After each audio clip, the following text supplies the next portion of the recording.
precisely 1:44 a.m., Los Angeles lay shrouded in an eerie stillness, as if the entire city were holding its breath.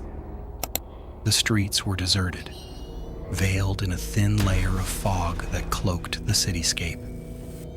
High above, nestled in the Hollywood Hills, an old mansion stood silently.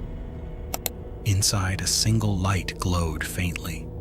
Its occupant, wide awake, was none other than the globally renowned pop star Lady Gaga. The mansion, a relic from the 1920s, had housed many iconic actors during Hollywood's golden era. Yet over the years, it developed a peculiar notoriety. Real estate agents discussing the property often whispered the same cryptic remark: "The house has a bit of an unusual history." Lady Gaga hadn't given the rumors much thought. That night, reclining in bed with her phone in hand, she scrolled absent-mindedly through the screen. Then, without warning, a sound broke the quiet. A faint creak echoed from above, the unmistakable groan of old wooden boards. Startled, she lifted her gaze from her screen. No one was supposed to be in the mansion but her. The sound came again, this time sharper and clearer. Footsteps. Gaga froze, still trying to process. But before she could dismiss it, another noise emerged, eerily distinct. A scraping sound now accompanied the steps, something crawling overhead along the ceiling. Her pulse quickened. "It's just an old house," she whispered internally, attempting to steady her nerves. But her heart refused to slow its frantic rhythm. Suddenly, tug, tug, tug.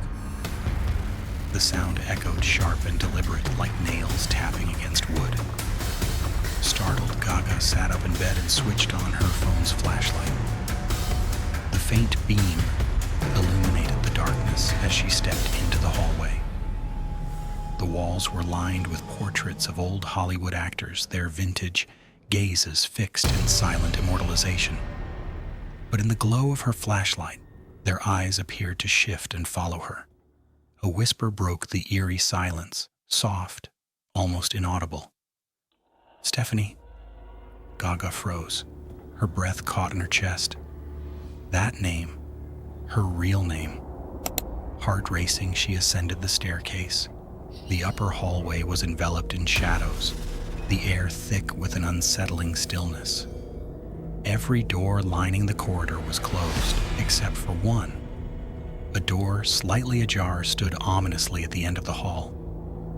Gaga hesitated as unease rippled through her. That door belonged to the previous owner of the house.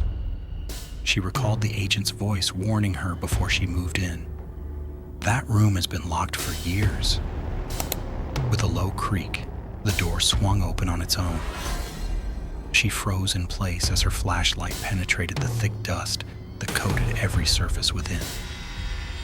An old mirror hung crookedly on the far wall, its glass cloudy with time. Slowly, cautiously, Gaga approached it, raising her phone's beam toward its cracked surface. Her pulse pounded in her ears, and then, for a moment, her heart nearly stopped.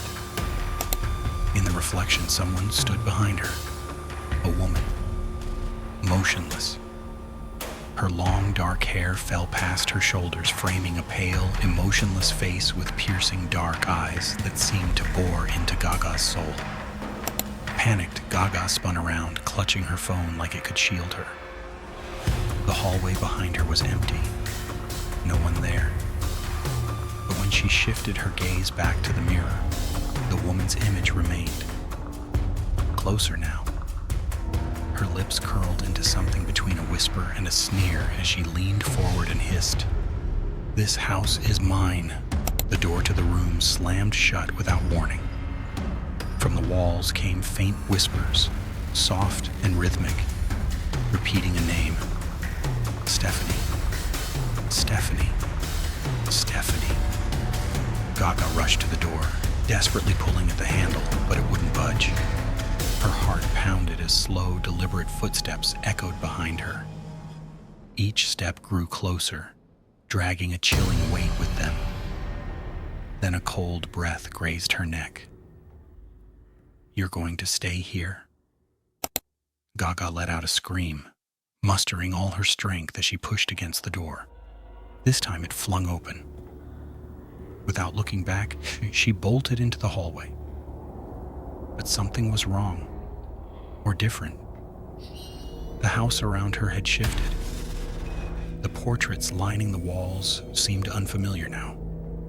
Some faces were eerily absent, while others bore darkened, hollow eyes that stared with a sinister intensity. Panic surged through her, and she sprinted for the stairs. As she reached the bottom, a slow, haunting melody filled the air. The piano in the corner, shrouded in shadows, was playing on its own. The keys pressed down without hands, moving methodically as though guided by an unseen force. In the thin layer of dust coating its surface, words began to form, scrawled as if by invisible fingers. "Leave this house." Before she could fully process what was happening, the lights flickered violently and then went out, plunging the entire house into suffocating darkness. Her breath quickened as a voice emerged from the shadows behind her. "It's too late." Whipping around, Gaga faced the pitch blackness, only to see a silhouette materializing before her. A woman with long hair cascading around her pale face. This was no reflection in a mirror or fleeting image. The woman was there, standing solid and real in the oppressive gloom, tilting her head to one side in an unnatural manner.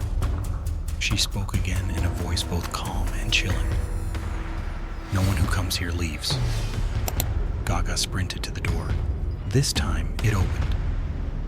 Stepping outside, she was met with fresh air and an overwhelming sense of peace.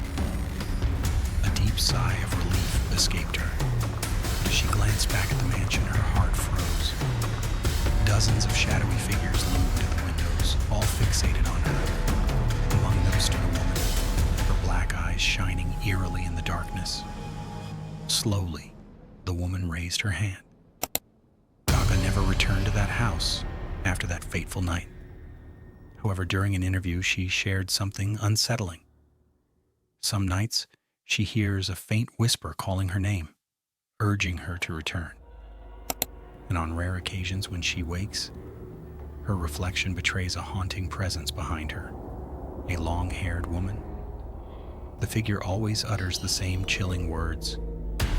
"This story is not over yet."